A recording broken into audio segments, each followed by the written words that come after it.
right. The honourable member for Caledon, Dufferin-Caledon. I'll be splitting my time with the member for Bay of Quinte. This report is from October of 2022 on Softwood lumber dispute.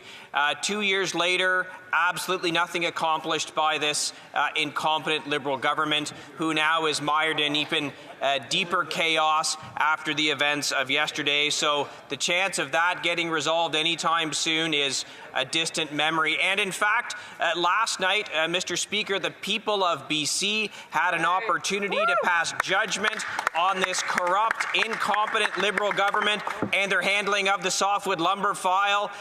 Tamara Jansen won Cloverdale Langley City by a whopping 50%.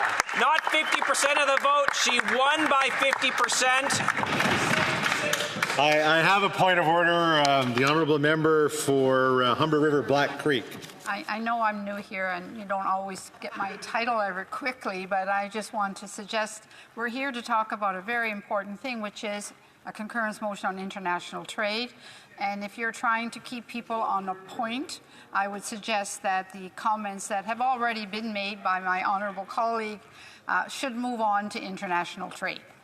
I will remind everyone to stick to, of course, stick to relevance. But I mean, the honourable member was 20 seconds in, or 40 seconds into his speech. The honourable member for Dufferin-Caledon. Well, I can understand why Liberals don't want to talk about the absolute thrashing they took in British Columbia, where softwood lumber is the big issue that the committee reported on, and the people of British Columbia have delivered their judgment on this corrupt, woke, incompetent Prime Minister with a resounding victory in Cloverdale Langley City by Tamara Jansen by 50% of the vote. And the NDP reduced to 12% with their... I think another point of order from the honourable member for Humber River Black Creek.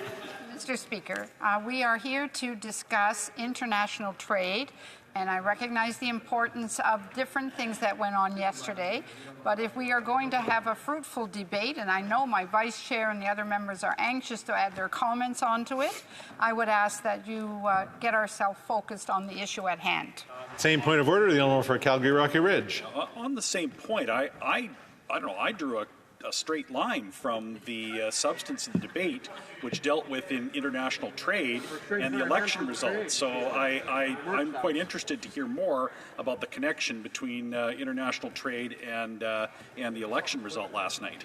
Software? As members know, we do give a lot of latitude on what we can bring forward. We know that we have specific amounts of time, and I will ask the honourable member to get to the point at hand. The honourable member for Dufferin-Caledon. Thank you much, Mr. Speaker. And of course, the NDP, for their continued cowardly support of this woke Prime Minister, got 12% of the vote. The costly coalition is delivering devastating electoral results for this government. And with that, Mr. Speaker, I conclude my remark. There you go. Questions and comments. The Honourable Parliamentary Secretary to the Government House Leader. Thank you, Mr. Speaker. You know, when it comes to international trade, technically no government in the history of Canada has signed off on more trade agreements than this government. And I think that speaks volumes in terms of to the degree in which, as a government, we understand and appreciate that Canada is a trading nation. And a part of being a trading nation supports Canada's middle class and those aspiring to be a part of it.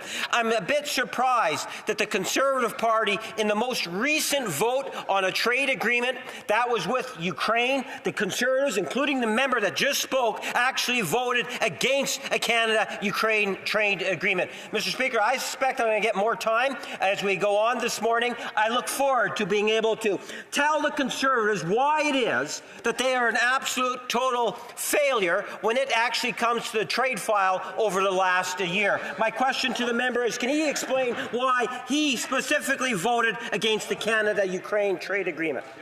Dufferin-Caledon. Simple. They tried to put a carbon tax in a trade agreement for the first time ever. It was desperate, it was pathetic, and we voted against a bad trade agreement. But to get back to the point at hand, on softwood lumber, $9 billion worth of duties now collected by the United States, tens of thousands of workers out of work, and the person who chairs the Canada Cabinet Committee for the Canada-United States just resigned, calling this government engaging in election gimmicks. So at a time when we're facing 25% tariffs from the incoming President of the United States, a 9-year dispute on softwood lumber going nowhere, their incompetence in this file is unrivaled. The only question I really have is, why is the NDP still supporting this terrible government, especially after getting crushed in BC with 12% in this by-election? Questions and comments. The Honourable Member for Abitibi-Témiscamingue. Thank you, Mr. Speaker. I would like to have talked about the motion with respect to international trade, but I would like to ask him a question about the by-election in Cloverdale, Langley City.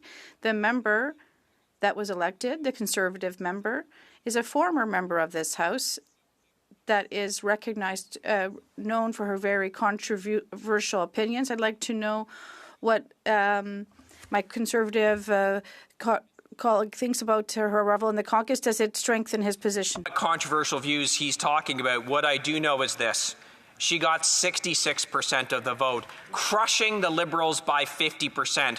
Every member in that Liberal caucus now knows their seat is in danger. They've lost elections in Toronto, in Montreal, and now destroyed in British Columbia. And the other thing, though, that's so concerning for the NDP is they got 12%. 12% in British Columbia. The roosters are coming home to roost for an NDP leader who pathetically and continuously supports this corrupt, woke Liberal government. They are getting served what they deserve in British Columbia, and they will when there's a carbon tax election as well. Questions and comments? The Honourable Member, New Westminster Burnaby. Very much, Mr. Speaker. I mean, the reason why Conservatives couldn't even muster a full speech on international trade is because their record has been so lamentable. I mean, we look at the CBSA cuts that they put into place during the corrupt Harper regime, actually eliminating almost 1,200 frontline positions, which have led, of course, to the kinds of problems that we're seeing now at the border. Now, they voted against the Ukraine trade deal as well. And we saw when the Conservatives were in place under the Harper Conservatives, the Harper regime had a terrible record when it came to selling out this country. And so that's why the Conservatives presented a concurrence motion and then couldn't even muster a 10-minute speech to actually talk about international trade. It's because their record has been so poor. So I'd like to come back to my colleague and simply ask him, why did they kill 1,200 positions in CBSA that has led to the crisis that we're seeing today? Member for Dufferin-Caledon. I am so glad that the NDP member brought up selling out, because what we're seeing in this country right now is the NDP leader selling out Canadians for his pension. And they're getting their just desserts on that. 12%. They almost didn't get their rebate in the by-election that just happened in British Columbia. The NDP leader continuously bowing down to the Liberal Prime Minister, repeatedly propping him up in the face of all his corruption, everything he's done to destroy this country, and every once in a while they puff up and say, oh, we're against this or against that, but when push comes to shove, they sell out every single time to prop up this corrupt, incompetent, out-of-control, radical Liberal government. He should be ashamed of himself.